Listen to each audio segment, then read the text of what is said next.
चंद्रशेखर बावनकुळे अध्यक्ष असलेल्या संस्थेला शासकीय भूखंड।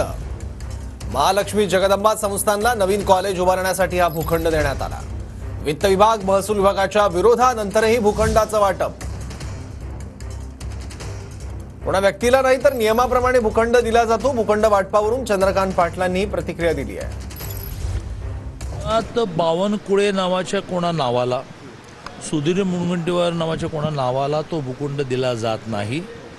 ते देवस्थान हे त्या नेत्याशी जोडलं जातं म्हणून तुम्ही म्हणा की बावनकुळेंना दिला, पण बावनकुळेंच्या तिथे कोणाला दिला मोठं महत्त्व आहे। म्हणजे राष्ट्रपती महोदय आल्यानंतर ज्यांनी इच्छा व्यक्त केली की कोरडे देवी दर्शन घ्यायचं, अशा ठिकाणी एखादा दिला गेला तर तो, मी 3 वर्ष महसूल मंत्री होतो, महसूलच्या नियमाप्रमाणे दिला जातो। मी महसूल मंत्री असताना ह्याला चाप लावला। माझ्या 3 वर्षाच्या महसूल मंत्रीच्या खात्यामध्ये 1 इंचही जमीन कोणाला दिली नाही। जी दिली गेली ती चांगल्या कामासाठी दिली।